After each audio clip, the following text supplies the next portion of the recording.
학생 여러분들 한 주일 동안 잘 지내셨나요? 자, 이제 벚꽃도 다 떨어지고 그 화려했던 아름다움도 사라졌지만 지금 온 세상은 새 생명의 아름다움을 보여주는 새싹들이 나무마다 그 푸르름을 더하는 것 같아요. 불과 몇 달 전까지만 하더라도 세상은 눈에 덮여 생명이 없는 것처럼 보였어요. 그렇지만 이제 온 천지에 주님이 지으신 아름다운 세상이 사랑이 넘쳐나고 있어요. 저는 이것을 은혜 위에 은혜라는 말로 표현하고 싶습니다. 오늘 예수님은 수가성의 여인과 두 가지 주제를 가지고 대화를 하셨어요. 하나는 영생에 관한 것이고 또 하나는 예배에 관한 것이었어요. 영생의 문제는 예수님이 끌어낸 주제였고 예배에 관한 것은 여인이 제시한 주제였습니다. 예수님은 생수에 관한 말씀을 하신 후에 이 여인에게 5명의 남자가 있었고 지금 같이 사는 남자도 남편이 아니라고 말씀하셨어요. 자, 그러자 이 여인은 낯선 남자 앞에서 자기의 모든 것이 드러나자 이 곤란한 상황을 빠져나가기 위해서 예배의 문제로 화제를 돌렸어요. 이 여인은 비록 지금 자신의 처지가 밑바닥 인생이고 자기의 죄와 고통 속에서 살아가고 있지만 항상 마음 깊은 곳에서는 예배의 대상이 누구인가에 대한 관심과 기대가 있었습니다. 예수님은 이 여인에게 생수를 주심과 동시에 어떻게 드리는 예배가 하나님께 신령과 진정으로 드리는 예배인지 가르쳐 주고 싶으셨습니다. 첫째, 예배자의 조건. 예배가 무엇입니까? 하나님께 합당한 예를 올려드리는 것입니다. 하나님의 이름에 합당한 영광을 돌려드리는 것이 예배입니다. 예배를 잘 드릴 때는 복을 받지만 잘못된 예배를 드리면 화를 면하기가 어렵습니다. 이는 하나님의 이름을 망령되게 하기 때문입니다. 우리가 창세기를 보면 창세기에 나오는 가인과 아벨이 있습니다. 하나님은 아벨의 제사를 받으셨지만 가인의 제사는 받지 않으셨어요. 우리가 생각하기에는 가인의 제사를 받지 않으신 하나님을 이해하기 어려울 수도 있어요.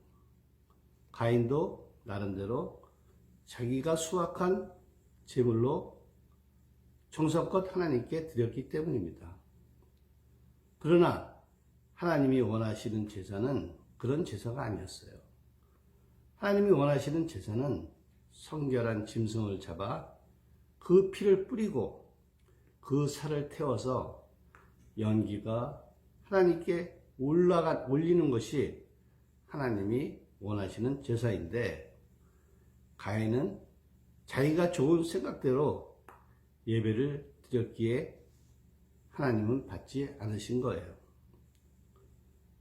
지금 우리는 하나님께 드리는 우리의 예배가 하나님이 원하시는 예배를 드리는지 아니면 우리의 편리함대로 예배를 드리는지 잘 돌아봐야 합니다.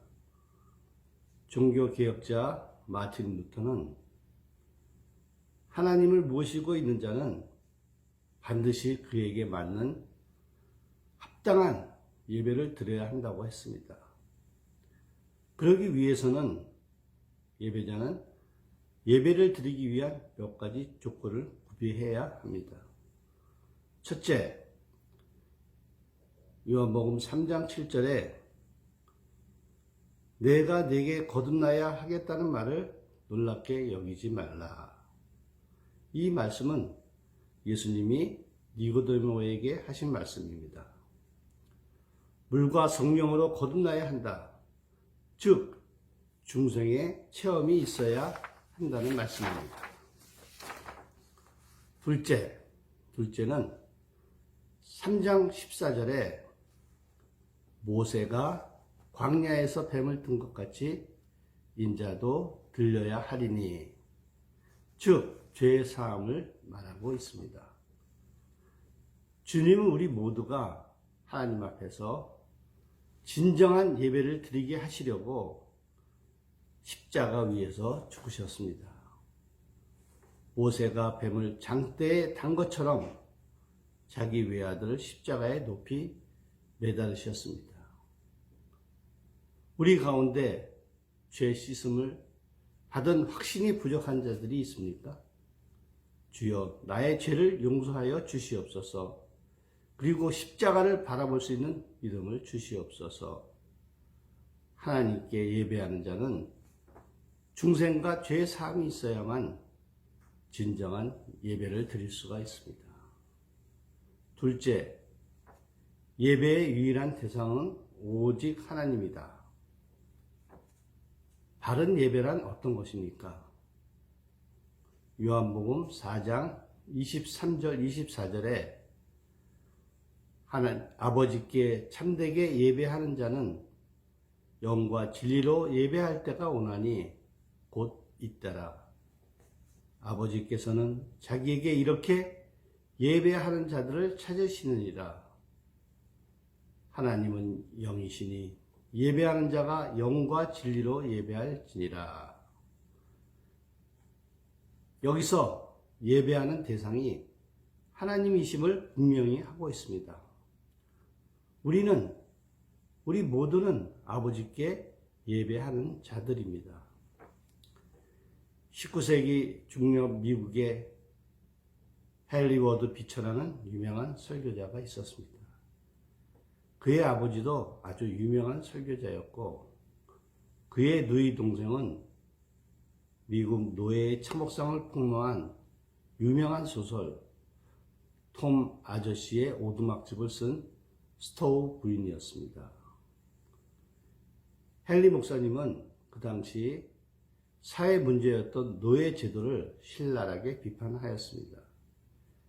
그리고 사회 곳곳에 만연하고 있는 악을 사정없이 폭로하고 회개하라고 촉구한 용감한 설교자였습니다.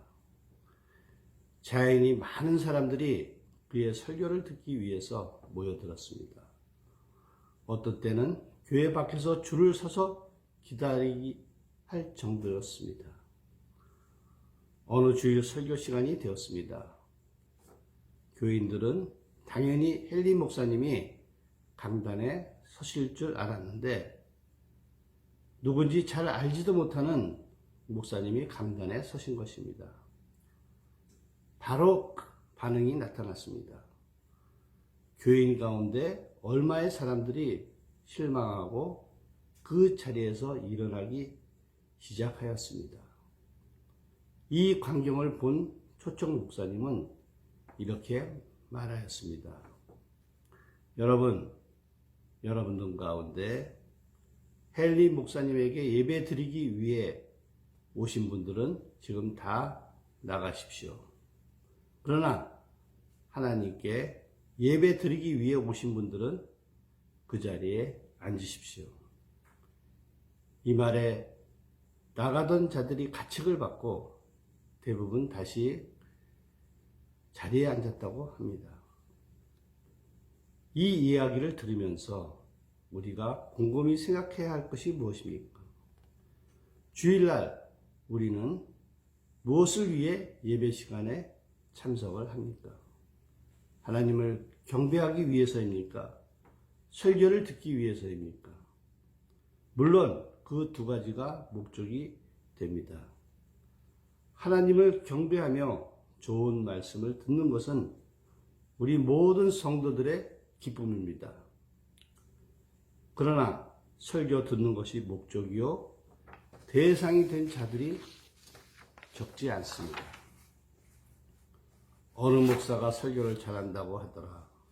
한번 들어보자는 생각으로 예배에 나온 사람들이 적지 않습니다. 예수를 잘 모르는 초보 신앙인이면 그럴 수도 있습니다. 그러나 신앙생활을 수십 년간 한 사람이 설교가 예배의 목적인 것처럼 여기고 나오니까 그것이 문제가 되는 것입니다. 설교는 예배의 한 부분입니다. 설교를 예배 자체라고 하기는 어렵습니다. 잘못하면 유명한 설교자가 하나님의 자리에 서기 쉽기 때문입니다. 그동안 얼마나 많은 설교자들이 설교를 참 잘한다는 대중의 높임 속에서 이단으로 지탄을 받았나요? 60년대 신앙촌의 박태선 장로 같은 사람, 바로 우리 옆에 교회에 있는 통일교회 문선명 등 이런 수많은 설교자들이 대중의 높임 속에서 마치 자기가 재림 예수인 양 자랑하다가 자기를 따르는 사람들도 영원히 돌아오지 못하는 지옥으로 향하였습니다.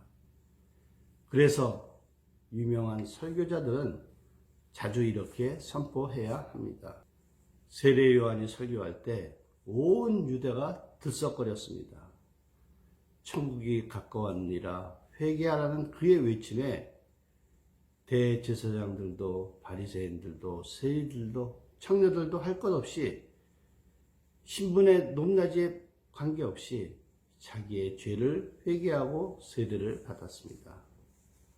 아마 지금의 어떤 설교자도 말씀의 능력으로는 세례 요한을 따라갈 자가 없었을 것입니다. 비교조차 되지 않습니다.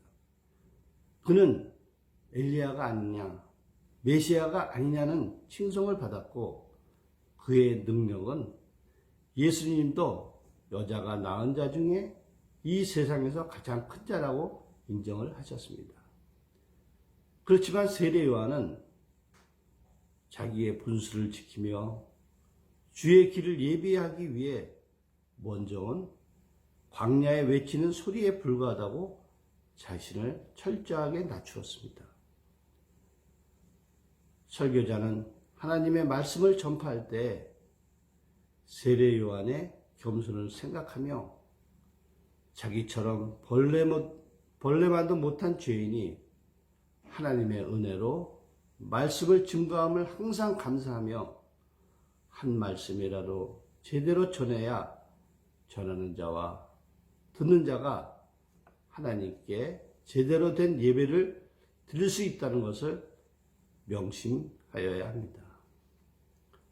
저는 예수님과 수가성 여인의 대화를 보면서 왜 예수님께서 세상에 많고 많은 여자들 중에서 이 사마리아 여인을 택하여 종어의 시간을 맞춰 오셨는지 참 궁금하였습니다. 왜 예수님이 그렇게 하셨는지 아마 요한복음을 기록한 요한도 궁금하였을 것입니다.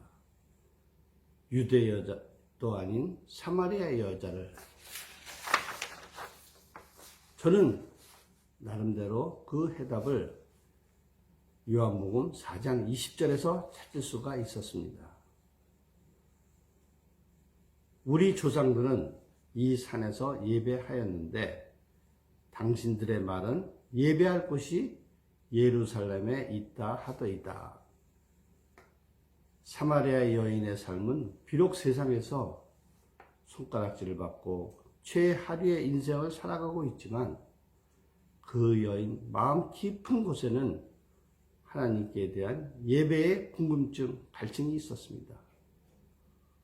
어떻게 하나님께 예배를 드려야 내가 제대로 된 예배를 하나님께 드릴 수 있는지 이런 마음이 깊은 곳에 있었습니다. 예수님은 제대로 된 예배를 드리기 원하는 그 여인의 갈증을 해결하시기 위해서 가신 것이라고 생각이 됩니다. 요한계시록 5장 12절 큰 음성으로 이르되 죽임을 당하신 어린 양은 능력과 부와 지혜와 힘과 존귀와 영광과 찬송을 받기에 합당하도다 하더라. 이것은 하나님 보좌를 모시는 천사들의 찬양입니다. 우리도 하나님 앞에 나아가 천사들의 찬양을 하나님께 드리고 신령과 진정으로 예배를 드려야 합니다. 이것이 바로 하나님이 찾으시는 예배자입니다. 기도하겠습니다. 사랑의 하나님, 주님의 은혜를 감사합니다. 주님께서는 이 세상을 이처럼 사랑하사 독생자를 우리들에게 보내주셨고 그 피로 새 생명을 주셨건만 죄 많은 저희들 그 은혜에 사랑 감사하지 못하고 지금도 제대로 된 예배를 드리지 못하고 있는 죄인들입니다.